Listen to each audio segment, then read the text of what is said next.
ఒకరోజు పెళ్లి అయిన వెంటనే వరుడు తన కొత్త పెళ్లి కూతుర్ని ఇంటికి తీసుకువెళుతున్నాడు. కాని ఇంతలోనే దారిలో ముళ్ళు మరియు కట్టెలు వేసి అడ్డుకోవడాన్ని వారు గమనించారు. ఆ తర్వాత వరుడు కారు దిగడంతోనే కొందరు గూండాలక్కడికి వచ్చి అమ్మాయిని బలవంతంగా ఎత్తుకెళ్లడం ప్రారంభించారు. అప్పుడు వరుడు కంగారుపడుతూ, అరే, మీరేం చేస్తున్నారు? ఈరోజే నాకు పెళ్లయింది. నాకు ఎవరితోనూ శత్రుత్వం కూడా లేదు. మీరు ఎవరు?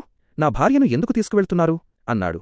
కాని ఆ గూండాలు అతని మాట అస్సలు వినకుండా అమ్మాయిని అక్కడినుంచి బలవంతంగా లాక్కెళ్లసాగారు. అప్పుడు వరుడు, మీకు డబ్బులు కావాలంటే నా దగ్గర తీసుకోండి, కాని నా భార్యను వదిలేయండి అని బ్రతిమిలాడాడు. అయినా గూండాలు అతని మాట వినకుండా అతడిని కొట్టి అక్కడే వదిలేసి అమ్మాయిని తీసుకుని వెళ్ళిపోయారు. అప్పుడు వరుడు, ఇక నా దగ్గర వేరే దారి లేదు, నేను పోలీస్ స్టేషన్కు వెళ్లి పోలీసులను తీసుకురావాలి అని అనుకుని అక్కడినుంచి వెళ్ళిపోయాడు. అసలు ప్లాన్ బయటపడింది. మరోవైపు ఆ గూండాలు అమ్మాయిని ఒక నిర్మానుష్యమైన ప్రదేశానికి తీసుకువెళ్లారు. కాసేపటి తర్వాత వారంతా నవ్వుతూ, మన ప్లాన్ ఖచ్చితంగా పనిచేసింది అని అన్నారు. నిజానికిదంతా ఆ అమ్మాయి వేసిన ప్లానే. ఆ అమ్మాయి వేరే ఒక అబ్బాయిని ప్రేమించింది. అందుకే అతనితో పారిపోవడానికి ఈ నాటకమంతా ఆడింది. ఆ తరువాత అమ్మాయి ఆ గూండాలకు డబ్బులిచ్చి అక్కడినుంచి వెళ్ళిపోమ్మని చెప్పింది. ఆ తరువాత అమ్మాయి మరియు ఆమె ప్రియుడు పెళ్లి చేసుకోబోతుండగా సరిగ్గా అదే సమయానికి అమ్మాయి భర్త పోలీసులను తీసుకుని అక్కడికి వచ్చాడు. వారిని చూసి ఇద్దరూ పారిపోవడానికి ప్రయత్నించారు. కాని పోలీసులు వారిని పట్టుకున్నారు. అప్పుడు ప్రియుడు, నా తప్పేమీ లేదు, ఇదంతా ఈ అమ్మాయి ప్లానే, ఈమెనే నాతో ఇదంతా చేయించింది అని చెప్పాడు.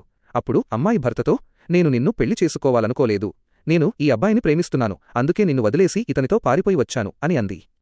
ఆగునైనా, నన్ను చూసి విస్మరించకు, లేకపోతే నీకు చెడు సమయం వస్తుంది. ఒక్కసారి కామెంట్లలో హర్ హర్ మహాదేవ్ అని రాసి వీడియోకి ఒక లైక్ చేసి ఛానల్ను సబ్స్క్రైబ్ చేయి. నీ ప్రతి కోరిక నెరవేరుతుంది. ఆ తర్వాత ప్రియుడు ఇలా అన్నాడు, నేను నిన్ను ప్రేమించట్లేదు, నేను కేవలం డబ్బును మాత్రమే ప్రేమించాను. పెళ్లైన తరువాతే తన భర్తను వదిలేసి పారిపోగలిగిన అమ్మాయి రేపు నన్ను వదిలేసి కూడా ఎప్పుడైనా పారిపోగలదు. అందుకే నేను నిన్ను పెళ్లి చేసుకోను. ఈ మాట విని అమ్మాయి చాలా బాధపడింది. ప్రేమ పేరుతో తాను ఎంత పెద్ద తప్పు చేశానో ఆమెకు అర్థమైంది. అప్పుడు ఆమె భర్త, నేను కూడా నిన్ను నాతో తీసుకువెళ్లను, నువ్వు చేసిన పాపానికి శిక్ష నువ్వే అనుభవించాలి అని అన్నాడు. అలా చెప్పి పోలీసులు ఆ అబ్బాయిని ప్రియుడిని పట్టుకుని స్టేషన్కు తీసుకువెళ్లారు. ఆ అమ్మాయి అక్కడే ఒంటరిగా ఏడుస్తూ ఉండిపోయింది.